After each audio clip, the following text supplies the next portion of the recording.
जय माता दी। स्वागत है आप सभी का मेरे YouTube चैनल पर।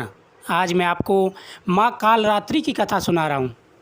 दोस्तों, नवरात्रों के 9 दिन होते हैं और 9 दिन में सबसे शक्तिशाली जो रूप होता है वो होता है माता कालरात्रि का, जो हमारी हर तरह से रक्षा करती हैं और साथ ही हर प्रकार की मनोकामना हमारी पूरी करती हैं।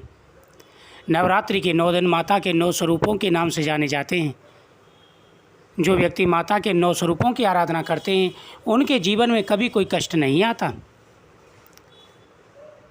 नवरात्रि के 9 दिनों में 7वां जो नवरात्रा होता है वह माता दुर्गा के 7वें स्वरूप, शक्तिशाली स्वरूप कालरात्रि के नाम से जाना जाता है, अर्थात जिनके शरीर का रंग घने अंधकार की तरह एकदम काला है। नाम से ही जाहिर है कि इनका रूप कितना तेजस्वी होगा।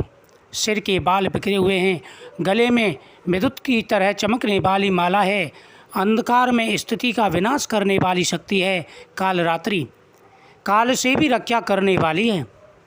जिन व्यक्तियों की कुंडली में अकाल मृत्यु दोष हो या शरीर पर किसी भी प्रकार की परेशानी विपत्ति हो, माता कालरात्रि का ध्यान उनको जरूर करना चाहिए। इस देवी की 3 नेत्र हैं। ये तीनों ही नेत्र ब्रह्मांड के समान गोल हैं। इनकी सांसों से निकली अग्नि निकलती रहती है। ये गदर्भ की सवारी करती हैं। ऊपर उठे हुए दाहिने हाथ की वर मुद्रा भक्तों को वर देती हैं। दाहिने ही तरफ का नीचे वाला हाथ अभय मुद्रा में है, यानी अपने भक्तों को निडर रखता है। बाईं तरफ के ऊपर वाले हाथ में लोहे का कांटा तथा नीचे वाले हाथ में खड़क है। इनका रूप भले ही भयंकर हो, लेकिन ये सदैव शुभ फल देने वाली माँ है, इसलिए ये शुभकारी कहलाई हैं। अर्थात इनसे भक्तों को किसी भी प्रकार से भयभीत या आतंकित नहीं होने की आवश्यकता नहीं होती। यह अपने भक्तों को अभय प्रदान करती हैं। कालरात्रि की उपासना करने से ब्रह्मांड की सारी सिद्धियों के दरवाजे खुलने लगते हैं और तमाम असुरी शक्तियां उनके नाम के उच्चारण से ही भयभीत होकर दूर भागने लगती हैं। इसलिए दानव, दैत्य, राक्षस और भूत प्रेत इनके स्मरण मात्र से ही भाग जाते हैं। ये ग्रह बाधाओं को भी दूर करती हैं और अग्नि, जल, तंतु, शत्रु और रात्रि के भय दूर हो जाता है। इनकी कृपा से भक्त हर तरह के भय से मुक्त हो जाता है।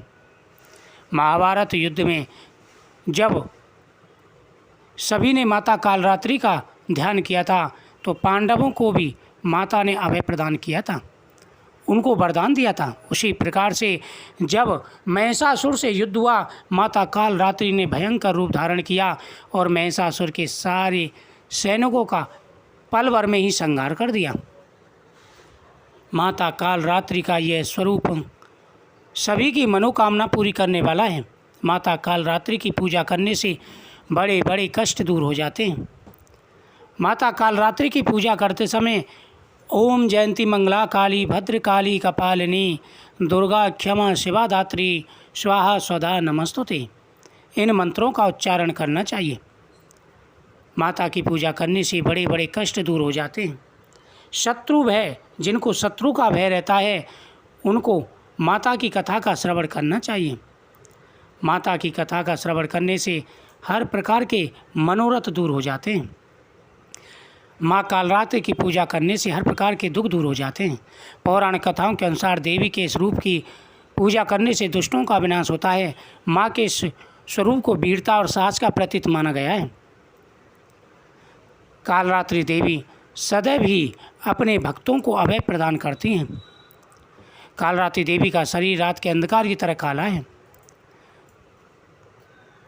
जब दैत्य सुम और रक्तबीज ने तीनों लोकों में हाहाकार मचा रखा था, तब इससे चिंतित होकर सभी देवता शिव जी के पास गए, उनसे रक्षा की प्रार्थना की।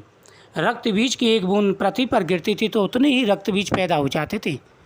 वह किसी देवी के मारे नहीं मरता था। भगवान शिव ने माता पार्वती राक्षसों का वध कर अपने भक्तों की रक्षा करने को कहा। शिव जी की बात मानकर माता पार्वती ने क्रोध किया और उन्होंने माँ काली का रूप धारण कर लिया और रक्तबीज और शुम्भ निशुम्भ को मौत के घाट उतार दिया। सभी दैत्यों में हाहाकार मच गया। रक्तबीज के मरते ही दैत्य भाग खड़े हुए। चारों तरफ माता के नाम के जय जयकारे होने लगे। माता कालरात्रि का क्रोध पड़ता ही जा रहा था। देवता भयभीत हो गए, संसारिक लोग दुखी हो गए कि अब क्या होगा। तभी भगवान शिव ने माता के सामने लेट गए और माता को शांत किया। माता का यह स्वरूप सभी मनोकामनाओं को पूरा करने वाला है। इस कथा को प्रतिदिन श्रवण करना चाहिए। मन क्रम वचन से माता की पूजा करने से माता अपने भक्तों की सारी मनोकामनाएं पूरी कर देती हैं। जय माता दी। वीडियो को शेयर करें, चैनल को सब्सक्राइब करें।